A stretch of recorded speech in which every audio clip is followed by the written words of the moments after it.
Shalom, shalom. As always, all praises, honor, and glory goes out to Yahweh Bahasham, Yahweh Shai Bahasham, Rukaha Kudash, and double honor to the apostles and the elders of Great Millstone. Peace and salutation to the elect scattered throughout the four corners of the earth. And this one will be titled We Want to Go Home. And is inspired by a series of videos I've been watching, different brothers, giving their spiritual, 2 cents on what Alazar said, Glorilla Hebrew, about us possibly being here for another 1,000 years. And it's really, just a sign of how comfortable he is in this flesh, in these chains of darkness that we live in. He has a form of consolation. He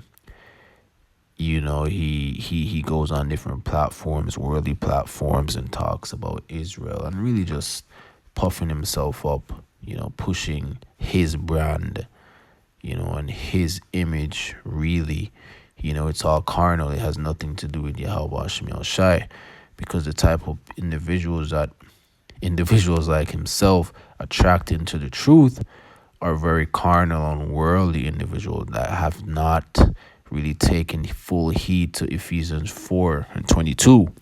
It speaks about putting off the old man, because we should have a kingdom mindset, a mindset that wants to get the fuck out of here and get the fuck out of this wicked, abominable society, queendom, wicked queendom. So this is First John chapter 2 verse 15. Love not the world, neither the things that are in the world. And he's an example, of an Israelite that's in the truth, and they love the world, still love the world. They try to incorporate the ways of the world in the truth, do rap music, make merchandise of the truth and sell it onto people. Wicked stuff like that, which I'm not saying a man can't make money, and I'm not knocking a man's hustle, and it's definitely not against the law, to do what he's doing. However, if you're a spiritual man, if the spirit is really dealing with you, you will see what's off about that, because you're not supposed to try to merge the truth with this world, because the truth is not of this world, as brothers are not of this world as well. This, let me continue. It says, if any man love the world, the love of the Father is not in him. Right. You're not really down for Yahweh Shemiel Shai, and it's always these guys that try to discredit Yahweh Shai, and say stuff like, we're not supposed to worship Yahweh Shai. There's no surprise that he would say something like this, because he's already walking on a very thin line. Verse 16 says, for all that is in this world, the lust of the flesh and the lust of the eye and the pride of life is not of the Father, but is of the world. And he's full of pride, man. The example I gave before, like going on these different platforms, worldly platforms, no jumper, and so on and so forth. It is not the right mindset. Doing different debates, those things don't really help. It's like you have two different doctrines going head to head, and then you have new people coming into the truth, confused, not knowing who to listen to, right? Ultimately, the Spirit will guide, the elect, but the Lord is not the author of confusion, and debating is strife and confusion. There's nothing really edifying about it. It's more entertainment, because when I watch these videos of those guys doing their debates, it's more entertainment. It's more folly. You're trying to convince people that are fully persuaded in the ways of this world, and are of the 2/3, more than likely, you're wasting your time. And that's the energy that they push out, all for clout and stuff like that. And that's the ways of this world, right? So let me see what else I have here. So I think I'll get this. This is Micah chapter 2, verse 10, and it reads, Arise ye and depart, for this is not your rest. Right? So this place, this world that we live in, this abominable world, Salakia, you know, being ran by Esau, Edom is not a rest. This is not our world.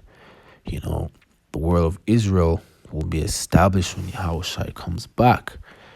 So there's no way we should be comfortable in being here for another 100 years, even. Because it's terrible being here, man. Like in the spirit, we in the flesh, we do what we got to do to survive, and make time go by. You might go get a drink here and there and stuff like that, and do little trivial things in the flesh. But at the end of the day, this scripture is really talking about your mindset. Depart from the ways of this world.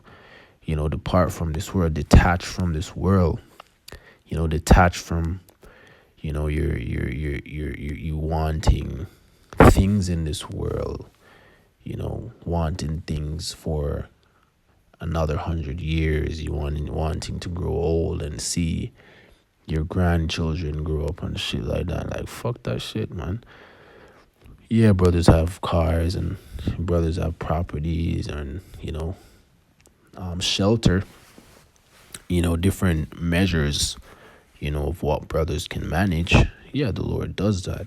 But the mindset, is to leave all that behind regardless. Fuck all of that. Whatever the Lord gives you now, it doesn't really matter, in the sense that when shit hits the fan, our mindset is already like out of here. We already departed from a certain type of thinking. So when that time comes, we know what to do. We're already detached. We just do what we got to do, blend in, and it's business as usual. But when that time comes, and it's definitely coming, if you're watching the times, and the prophecies, the framework of the MOTB is already set. Esau Edom does not need 1,000 years to do that. Fucking not even 100, not even 20, not even 10, in my opinion. 5 years. In 5 years, I believe Esau Edom is gonna push, his agenda. I think he has something called Agenda 2030 or something like that. I keep butchering the name. But verse 10 again, Micah 2 verse 10. Rise ye and depart, for this is not your rest, because it is polluted. It shall destroy you, even with a sore destruction. Right. Because with his mindset, Yahushua is going to catch him like a thief in the night. He's comfortable here. He's okay with that being true. And if the Lord ordained that to be, so be it. However, let me get this.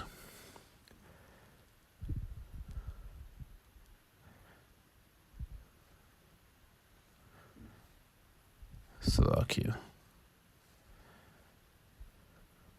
This is 2 Peter chapter 3, verse 12, and it says, looking for and hasting unto the coming of the day of the Lord, wherein the heavens being on fire shall be dissolved, and the elements shall melt with fervent heat.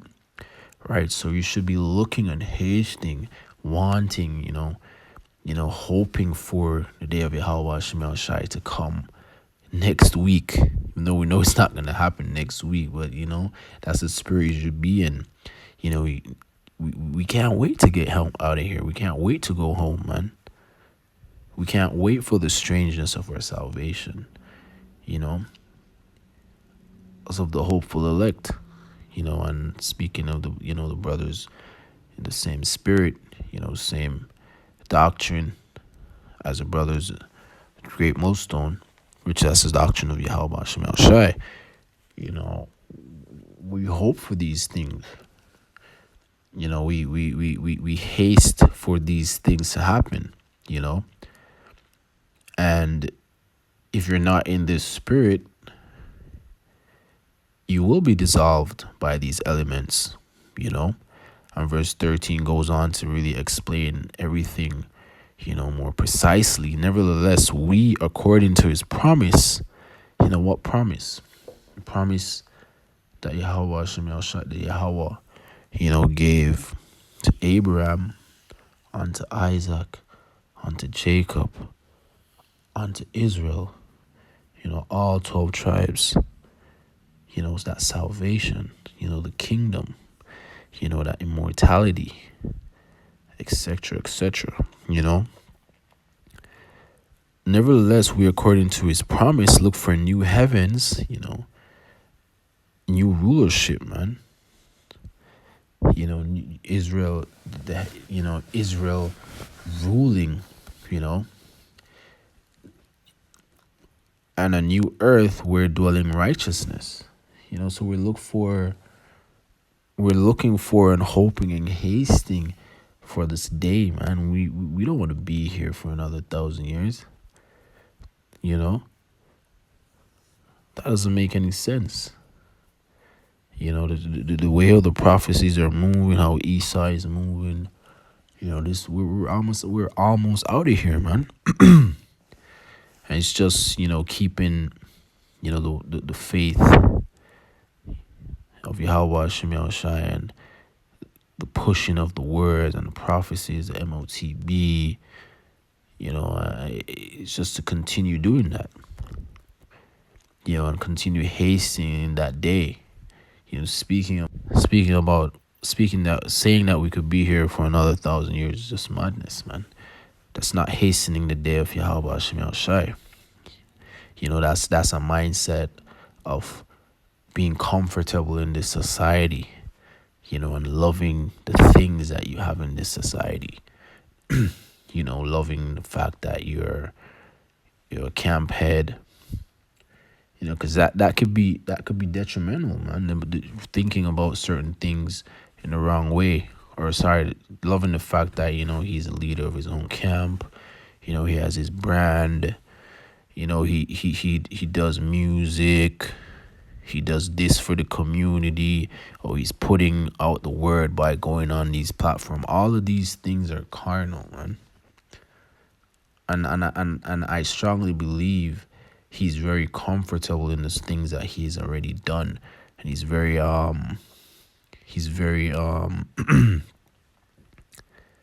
what's the word I'm looking for? He's pleased with himself, because the thing is this: yes, the Lord uses all, men to do different things, whether good or bad, whether profitable or unprofitable. So in his mind, he's probably like, oh, the Lord is using me to do this and that, which, yeah, cool, but the Lord will destroy you, because that comment was not the right message to push out there to the nation, man, because we should be hastening the day of Yahweh Shem Shai, knowing more so the prophecies and seeing the times and the framework that Esau, has in place.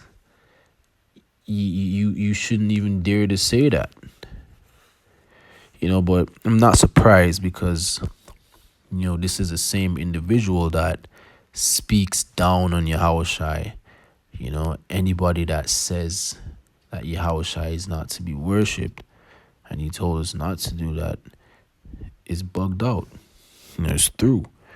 Because what's the problem with these dudes? Like, what did Yahushai do to you for you not wanting to reverence him, and worship him? The order is there. Yahushua is over us, as men. Likewise, we're over a woman. A woman should be worshiping us in a sense, Likewise, Yahushua is to be worshipped as well, because we have to go through him to go to Yahweh, But with that, as always, I'll give all praise, honor, and glory to Yahweh Bahasham, Yahweh Shai, Bahasham, Ruach HaKodesh, Shalom.